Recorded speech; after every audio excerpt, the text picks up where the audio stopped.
Alors, je précise tout de suite, et vous le voyez que les résultats que je vais présenter aujourd'hui, c'est en fait des résultats assez collectifs qui viennent de tout un réseau de mesures dont je vais parler. Et donc, je parle un peu au nom de tous mes co-auteurs. Alors, voilà un petit peu de quoi je vais parler. Je vais essentiellement parler de l'écosystème continental. Et autant ce matin, on a parlé beaucoup atmosphère, autant cet après-midi, je vais commencer l'après-midi en parlant surtout des surfaces terrestres et des écosystèmes continentaux, tels qu'on peut les voir ici sur une image récente du satellite MODIS. Donc c'est toute cette partie verte essentiellement dont je vais parler. Alors le fonctionnement du cycle du carbone dans cette partie, on peut le représenter de façon très simple, mais il n'y a pas de raison d'être beaucoup plus compliqué. Il y a un flux qui est pompé dans l'atmosphère par la photosynthèse et par les végétaux essentiellement. Et ce flux retourne vers l'atmosphère par différents processus de respiration, soit par la végétation elle-même, soit par le sol, qui est alimenté par les apports organiques de la végétation. Et puis on peut avoir des fuites latérales par drainage et transport souterrain du carbone. Donc essentiellement, c'est relativement simple, ce qu'on appelle un cycle, bien évidemment, avec trois compartiments, l'atmosphère, le stock dans la biomasse et le stock dans les sols. Alors on sait assez bien, on l'a vu ce matin, comment fonctionne ce cycle à l'échelle globale, disons dans la période pré-anthropique, avec l'atmosphère qui a une petite fraction finalement des stocks totaux organiques du globe, avec environ 600 pétagrammes, et puis des échanges avec l'atmosphère qui se font surtout pour ce qui est de la végétation terrestre par la photosynthèse dont je viens de parler, et puis la respiration, et ces deux flux conjugués représentent chacun 1/6 pratiquement de l'atmosphère. Ce qui veut dire que le temps moyen de renouvellement, on l'a dit aussi ce matin, de l'atmosphère est d'environ 6 années. Et puis il y a des flux moindres échangés avec l'océan par les émissions volcaniques, les éruptions volcaniques, par le dégazage des eaux continentales, qui représentent de l'ordre de 1,07, 1,7, 0,1 gigatonnes. Mais donc les deux flux principaux qui sont échangés avec l'atmosphère, ici à 60 et 67 aussi avec les océans, c'est le bilan qui est de 0,7, mais les deux flux principaux pour les continentaux, c'est donc ces flux de photosynthèse et de respiration qui sont de l'ordre de 100 gigatonnes par an. Alors ça, c'est le fonctionnement du cycle pré-anthropique.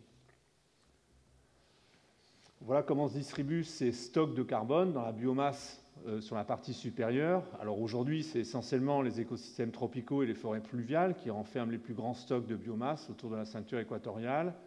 Et puis également les forêts primaires, les forêts tempérées et un petit peu les forêts boréales, alors que les stocks de carbone du sol, eux, sont beaucoup mieux répartis, parce que non seulement ils sont contenus là où la biomasse est importante et où le cycle vers le sol est important, mais également dans les parties du monde terrestre où les conditions de minéralisation sont difficiles, voire inhibante, et donc le carbone s'accumule dans le permafrost, dans les tourbières, dans les sols engorgés, etc.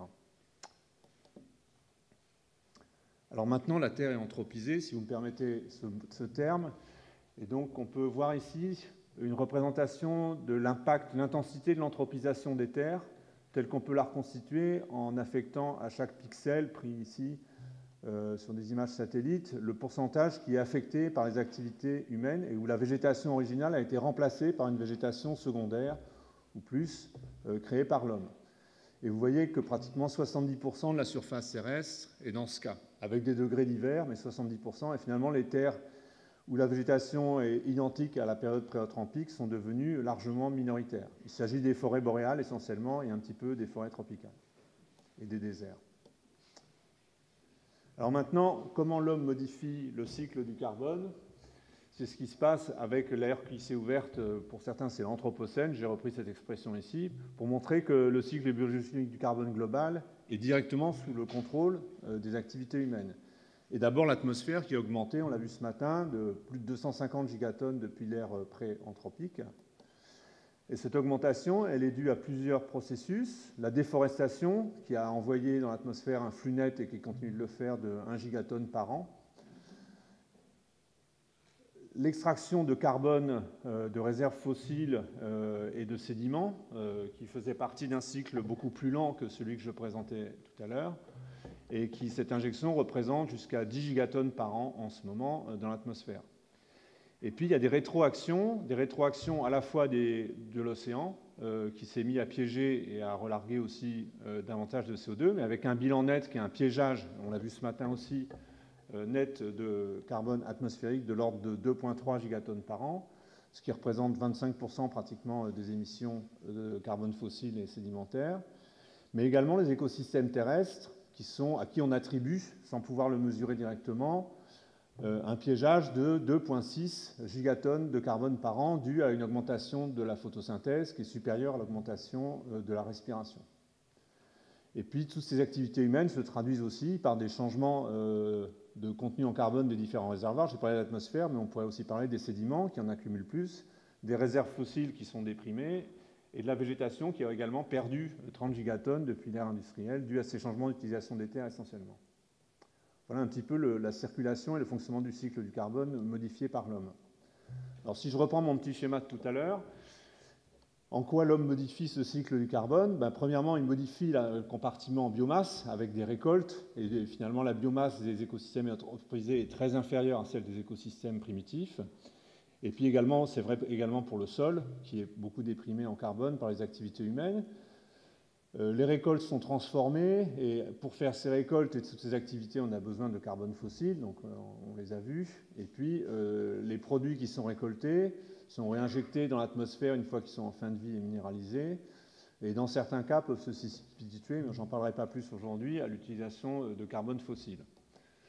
Donc les activités humaines, ce sont essentiellement des activités qui modifient le fonctionnement du compartiment sol, avec des amendements organiques ou calciques, des fertilisations, du travail du sol, du drainage, et donc des transformations profondes de ce compartiment.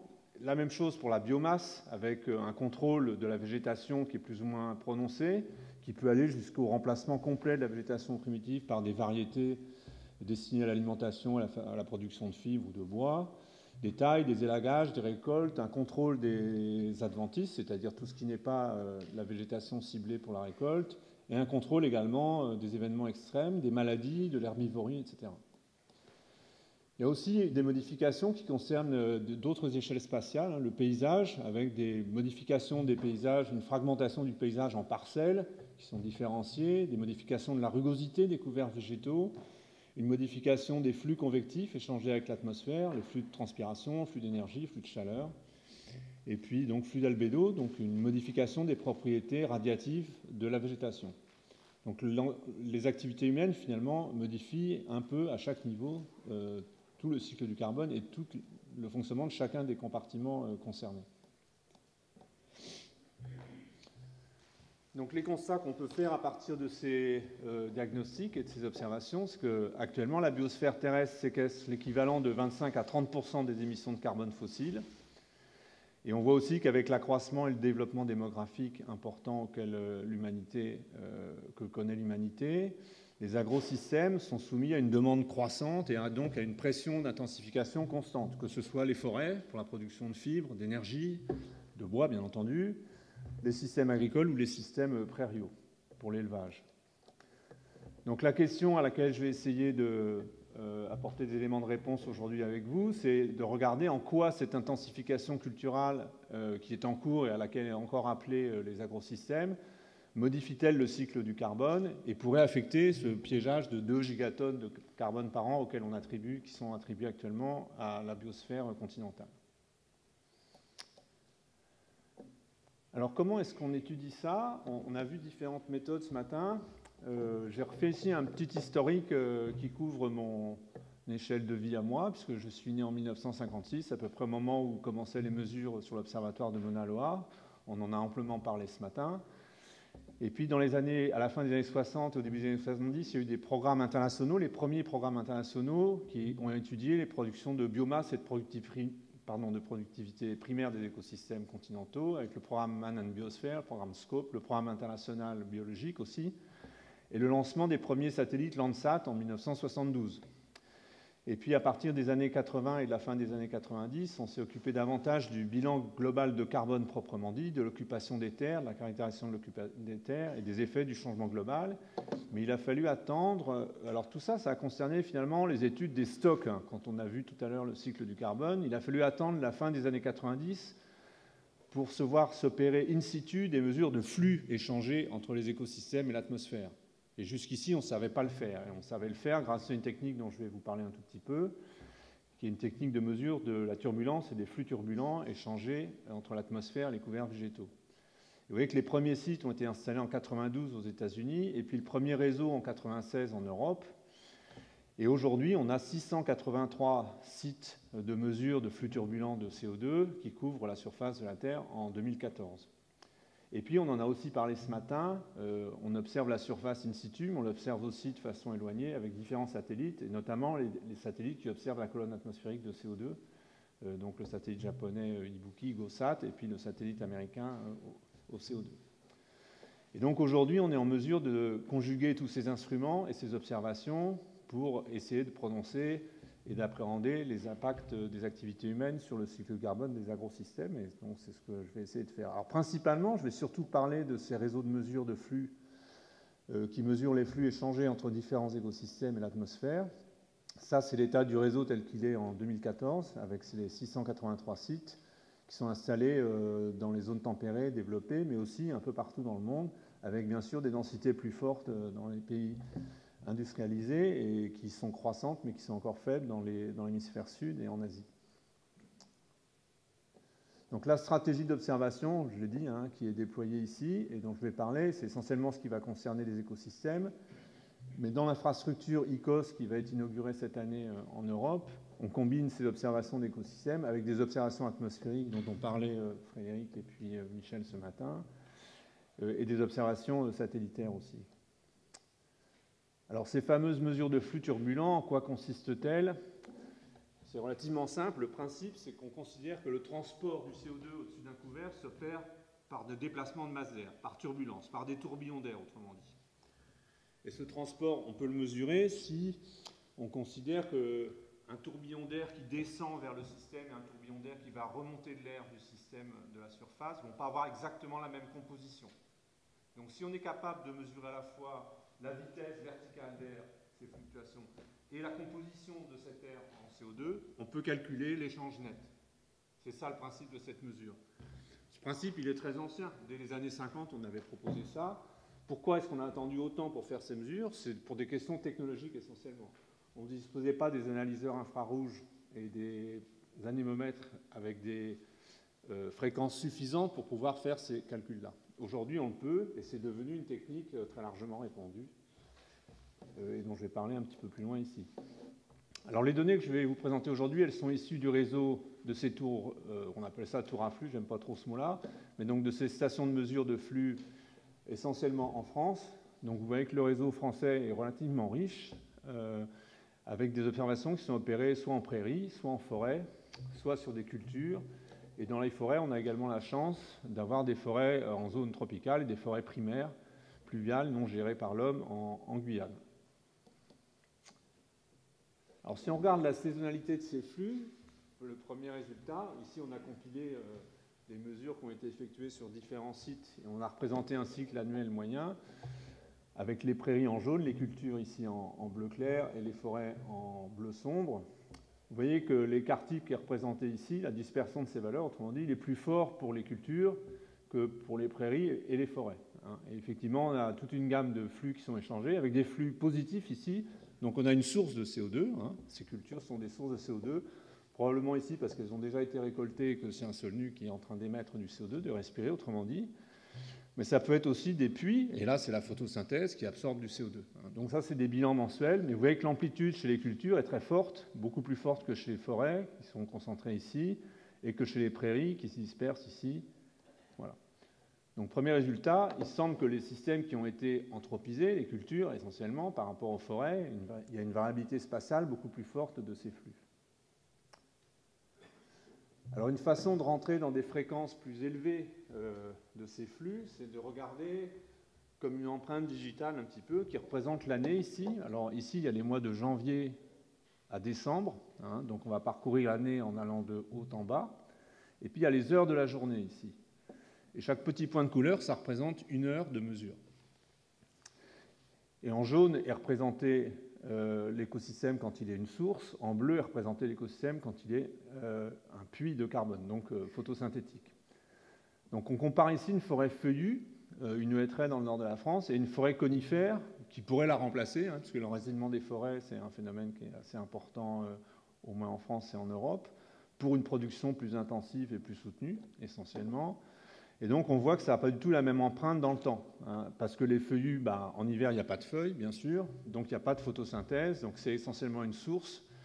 Par contre, il y a une photosynthèse qui est concentrée sur les mois favorables de juin à octobre, alors que les conifères, ici, photosynthétisent toute l'année, avec bien sûr une amplitude plus forte ici, et puis ils respirent aussi. Finalement, le bilan à la fin de l'année, et qui est indiqué ici, il est à peu près similaire, parce que les feuillus ont des photosynthèses plus intenses, sont capables de déployer plus de feuilles par mètre carré aussi, d'absorber plus de rayonnement.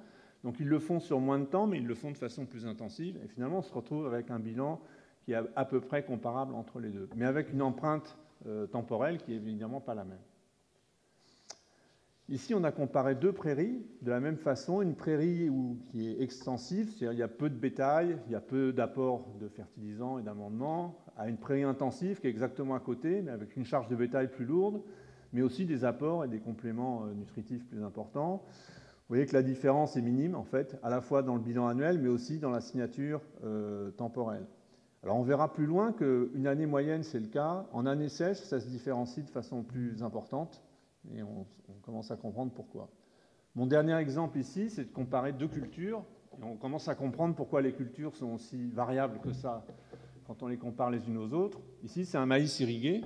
Alors, vous voyez qu'un maïs irrigué, c'est encore pire que les feuillus de tout à l'heure, c'est concentré sur 2 mois et demi. Tout le reste du temps, l'écosystème est une source, c'est un sol nu, et on arrive à faire une production assez importante avec juste ces 2 mois ici. Mais avec un bilan faible, puisqu'on exporte l'essentiel du carbone hors de la parcelle. Si on compare avec un blé d'hiver, lui c'est tout le contraire, il pousse essentiellement pendant l'hiver pour être récolté début juillet, et la photosynthèse est concentrée pendant les premiers mois de l'année, le reste du temps, donc on a un découvert. Donc on a une différence là qui est très importante entre deux cultures, et puis on sait bien que les cultures, ce sont des rotations, on ne revient pas 2 fois exactement sur la même espèce, la même culture, donc on va avoir une succession dans le temps de ces différentes cultures qui va créer une hétérogénéité temporelle et spatiale importante. Alors une façon de regarder l'hétérogénéité temporelle, c'est de regarder les spectres de fréquence, autrement dit comment la variance des flux de CO2, hein, qu'on appelle ici Net Ecosystem Exchange en anglais, évolue avec la période dans le temps. Donc ici, ça représente une année, c'est une échelle logarithmique. Ici, c'est une journée, une demi-journée, et puis le dernier petit trait bleu, ça représente une heure en fait. Et ce qui est intéressant, c'est qu'on a des spectres de fréquence, donc de variations temporelles, qui sont très similaires entre des cultures et des hêtraies, qui sont pourtant apparemment très différents, mais qui montrent qu'à haute fréquence, les flux de CO2 échangés sont essentiellement contrôlés par le climat, le rayonnement, les conditions jour-nuit, etc. Bon, c'est un résultat auquel on pouvait s'attendre, mais qui est démontré ici par l'analyse spectrale de ces flux. À haute fréquence, c'est moins clair, et en fait, on manque de recul encore pour pouvoir bien caractériser les variations, disons à basse fréquence, je veux dire, donc à l'échelle de l'année. À l'échelle de l'année, vous voyez qu'on a très peu de points, on n'a encore que 5 ou 6 années de mesure, c'est difficile de dire quelle est la variance interannuelle de ces flux. On manque encore de données. Mais donc les spectres temporels à très haute fréquence, ils sont remarquablement conservatifs, hein. Et puis la variance temporelle à haute fréquence, elle est probablement contrôlée par des facteurs technologiques. Ce qui est représenté en rouge ici, c'est le rayonnement. Et vous voyez que les deux spectres se suivent parallèlement de façon remarquable. Mais on manque encore de recul interannuel pour qualifier bien ces variations à haute fréquence. Alors dans la suite de mon exposé, maintenant, je vais m'attacher à détailler quelques exemples qui illustrent ça pour les 3 grands écosystèmes qu'on étudie, les forêts, et puis les prairies, et je terminerai avec les cultures. Alors, qu'est-ce que c'est une forêt par rapport au fonctionnement du cycle du carbone? C'est un écosystème qui a un cycle de vie long, au moins 50 ans, mais ça peut aller jusqu'à 200 ou 250 ans, y compris pour les forêts exploitées. Vous voyez que dans mon titre, j'ai appelé ça forêt exploitée. Pourquoi j'ai appelé ça forêt exploitée? Parce qu'en Europe, 95 ou 16% de la surface forestière est exploitée effectivement. Exploitation au sens où je l'ai montré tout à l'heure, c'est-à-dire qu'on récolte, on régénère artificiellement, on contrôle les maladies, on coupe les arbres morts, etc., etc. Cette exploitation, elle n'a quand même rien à voir avec ce qu'on peut faire dans un système agricole, hein. Donc c'est des intrants et des exports et des interventions qui sont très faibles. C'est un couvert qui est continu, qui est là toute l'année, même s'il y a des feuillus et des conifères, hein, bien sûr, et qui renferme des stocks de carbone très importants, 10 à 20 fois plus importants que les cultures et les prairies. au moins pour la biomasse. Le cycle de végétation, lui, il est à peu près naturel, et finalement, ce sont des écosystèmes qui sont à la limite de l'anthropisation, qui sont peu anthropisés, extrêmement peu anthropisés. Néanmoins, quand on voit une forêt comme celle des Landes ici, on voit bien que la composition du couvert est contrôlée, même les variétés parfois, l'alignement des arbres est contrôlé, la structure du couvert, tous les arbres ont le même âge, etc. Donc il y a déjà une artificialisation par rapport à ce que serait une forêt primaire, mais ça reste des systèmes qui sont relativement peu anthropisés. Alors, dans ce que fait l'homme sur ces forêts, il fait des coupes. Alors ici, c'est des peuplements qui sont conduits tous du même... Enfin, tous les arbres sont plantés et récoltés en même temps. Ça se traduit par un cycle où on passe avec des phases où il y a un couvert bien développé. Et ces couverts bien développés, ils sont fixateurs de carbone. Hein. Les flux nets de CO2 ici sont négatifs, donc c'est une fixation importante. L'essentiel de cette fixation, c'est la biomasse qui la réalise, mais il y a une petite partie qui peut s'accumuler sur le sol aussi. Et par contre, quand on récolte tous les arbres et qu'on laisse une coupe comme ça, bien entendu, on a une source de carbone qui est représentée en bleu ici. Et donc, on a un dégagement de carbone, un dégagement net de 200 grammes par mètre carré par an ici, tel que ça a été mesuré, contre une fixation de 500, 550 pour une forêt adulte. Alors bien sûr, c'est temporaire, hein, ces coupes rases ne durent pas, heureusement. Au bout de 2-3 ans, la végétation repousse et c'est reparti. Mais c'est un premier élément important des interventions humaines, c'est de créer donc cette cyclicité entre la partie source et la partie puits de carbone de la forêt. Alors quand on compare une jeune régénération avec un couvert adulte, jeune régénération, c'est important parce que c'est vers ça que tend vers l'intensification. C'est à faire des arbres de plus en plus jeunes, récoltés de plus en plus fréquemment, intensifier aussi, on va apporter de la fertilisation, on le fait déjà. Et donc on se rapproche un petit peu de systèmes plus cultivés. Donc quand on compare l'impact d'une sécheresse sur ces deux couverts, une jeune régénération et un couvert adulte, on voit que la jeune régénération, d'abord, elle a des flux bien plus faibles, hein, on venait de le voir.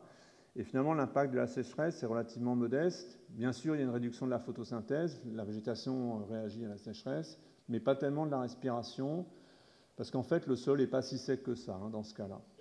Ceci dit, on a quand même une inversion du bilan de cette jeune régénération, qui était un puits de carbone avant une sécheresse, et la sécheresse le transforme en source de carbone. La photosynthèse est plus réduite, la respiration est moins réduite, et finalement, on dégage du carbone. Pardon, dans le cas d'une forêt adulte, donc ce qui est en bleu ici, c'est le fonctionnement une année humide, en photosynthèse et en respiration. Et ce qui est en jaune, c'est le fonctionnement en année sèche, en photosynthèse ici, en respiration. Donc les deux sont réduites, avec finalement sur le bilan total de l'écosystème, une réduction du bilan qui n'est pas transformée, comme c'est le cas pour la régénération, en source, mais qui peut être très affaiblie, puis qui peut diminuer de moitié, voire être presque annulée. On a mesuré des flux pratiquement neutres, donc nuls, de carbone pour les années très sèches comme l'année 2002 ou l'année 2005 en forêt de pins maritimes. Alors si on suit en parallèle une jeune couple et un peuplement adulte sur une dizaine d'années et qu'on cumule les flux, on voit que la jeune régénération, elle est une source de carbone net, c'est-à-dire elle dégage du carbone jusqu'à avoir 5 ans après la coupe. Hein.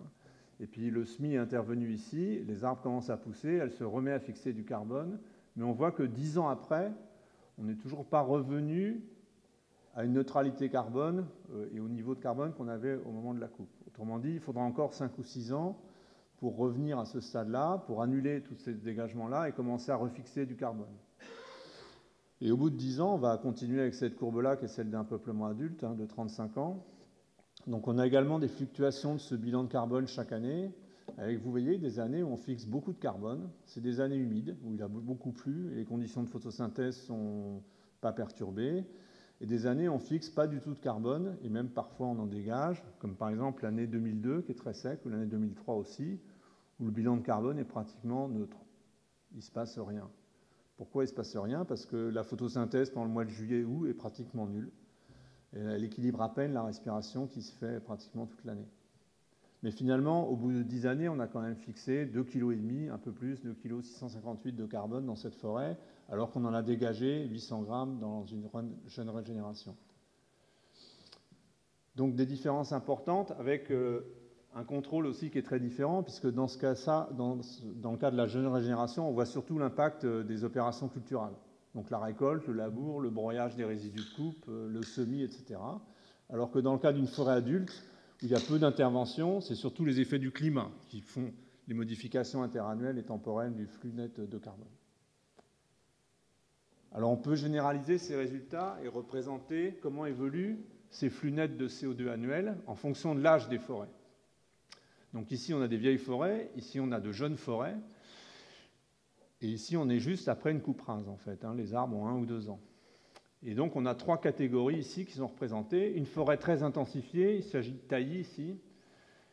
Une forêt avec une gestion plus extensive, typiquement ce sont les hêtraies, les pinèdes, bon, voilà, de la France. Donc c'est des forêts exploitées avec des coupes, des éclaircies, mais pas autant qu'un taillis qui serait coupé tous les 10 ans, etc. Et puis en vert, c'est les mesures de flux qu'on a pu réaliser sur des forêts où il n'y a pas de gestion. Je n'ai pas parlé de forêts primaires volontairement, c'est simplement des forêts où il n'y a aucune intervention de gestion qui sont laissées elles-mêmes.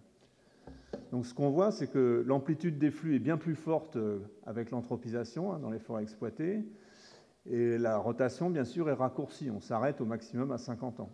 Pour les forêts extensives, on a également une source et puis après un puits de carbone qui est réalisé avec un retour tranquillement à la neutralité quand la forêt semble vieillir.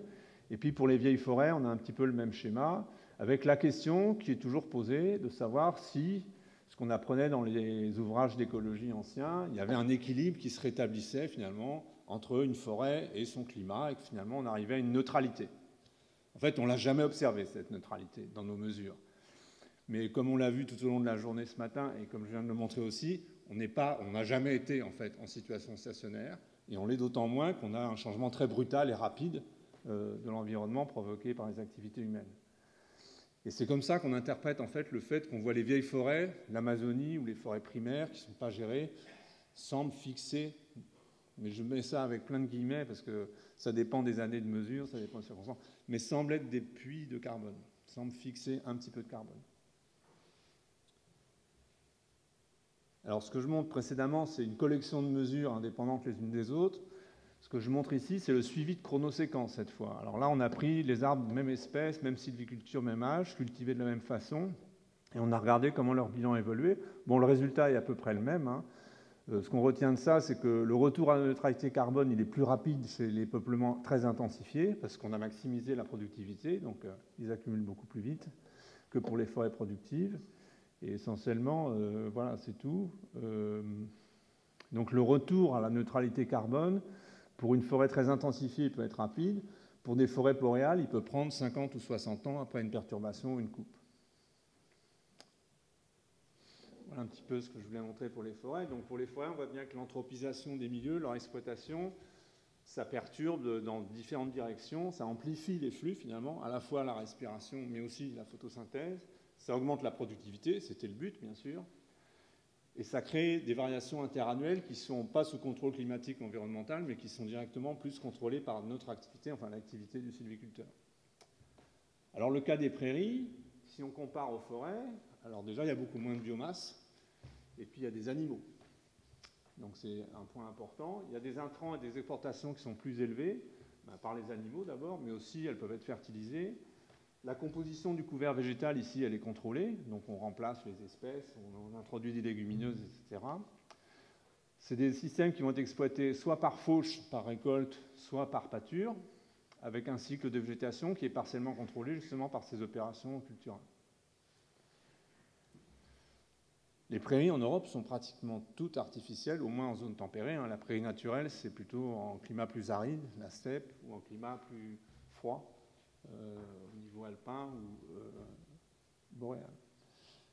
Alors ce que montrent ces deux graphiques, c'est qu'en fait les flux de CO2 ils sont très directement liés soit à la charge en bétail qui est en bleu ici, et on voit peut-être pas très bien sur cette représentation, mais c'est bien la charge en bétail qui contrôle directement le flux de photosynthèse, parce que plus il y a de bétail, plus ça pâture et moins il y a de végétation, c'est aussi bête que ça. Et deuxièmement, le flux, il est lié à la biomasse sur pied. Cette biomasse, elle est contrôlée, bon, c'est une autre façon de le dire, hein, par le bétail ou par éventuellement les fauches.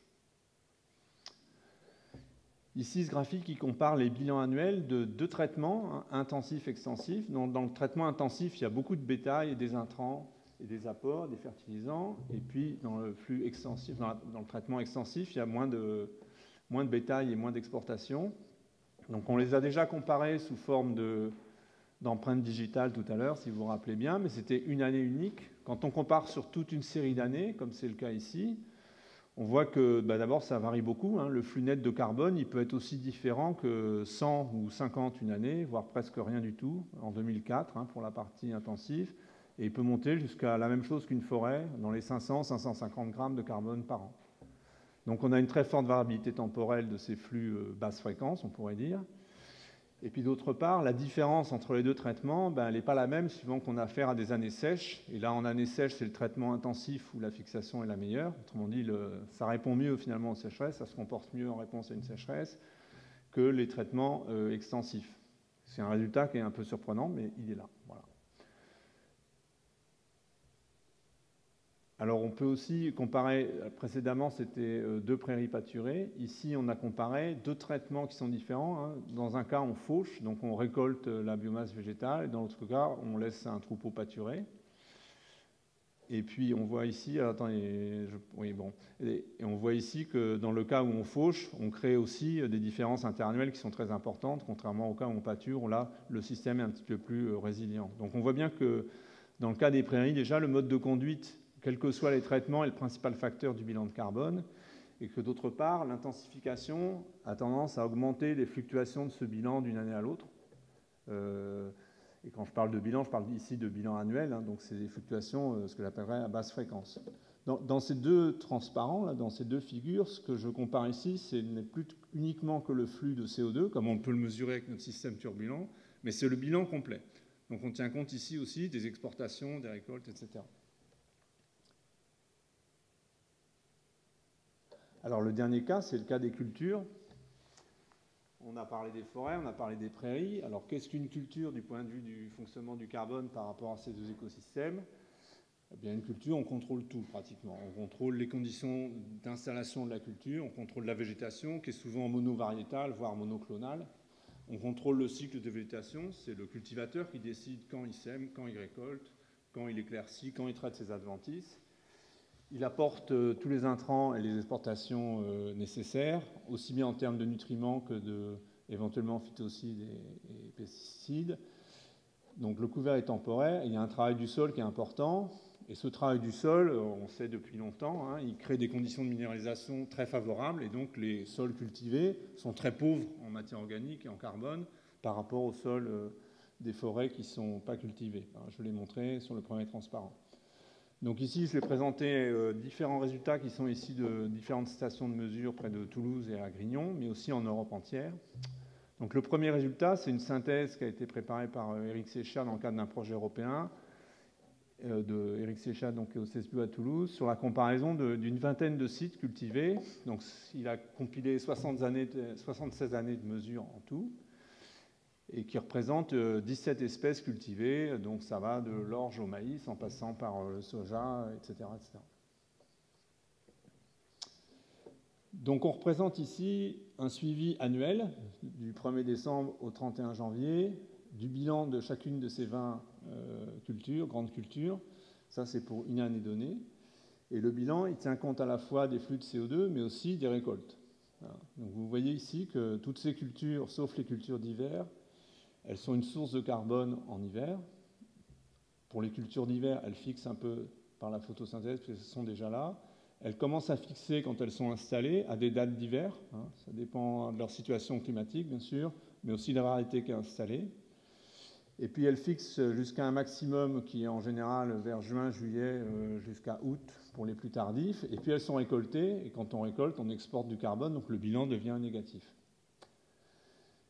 Et puis, suivant que les résidus de récolte, donc tout ce qui est paille, fan, etc., sont laissés sur le site ou sont exportés, on voit que ça joue un rôle considérable sur le bilan net de carbone de ces cultures, puisque quand on les laisse sur le site, on peut avoir un bilan qui est négatif, donc l'écosystème peut être un puits de carbone dans ce cas-là. Quand on les exporte, il est systématiquement, pratiquement une source de carbone.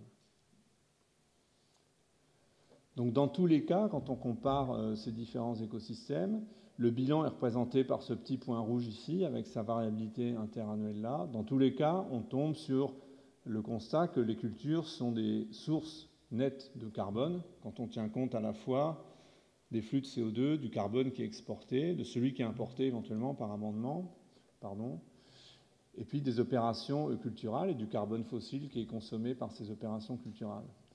Donc dans tous les cas, où, à quelques exceptions près, on se retrouve avec un bilan qui est négatif, c'est-à-dire une émission nette de carbone et une perte de carbone qui peut provenir soit de résidus superficiels qui sont évacués, soit d'une perte de carbone du sol, un appauvrissement, enfin différentes sources. Quand on intègre ce bilan sur des rotations entières, puisqu'en fait, comparer une année, c'est bien, mais c'est mieux de comparer le cycle cultural de plusieurs rotations successives, donc légumineuses, céréales, etc., on a à peu près le même constat, que le bilan intégré sur 4 années est négatif, avec une émission nette qui varie de quelques dizaines, quelques centaines, jusqu'à 1 millier de grammes par mètre carré et par an, pour différents sites. Donc dans le cas des cultures qui sont très manipulées, si je peux dire, et dont l'exportation est extrêmement importante, on se retrouve à inverser le bilan qu'on a vu précédemment pour les prairies et les forêts, qui était positif. Là, on se retrouve avec un bilan qui est négatif. Mais ce bilan qui est négatif, c'est ce qui nous permet, nous, qui sommes à l'autre bout de la chaîne alimentaire, d'être là et d'avoir déjeuné ce midi.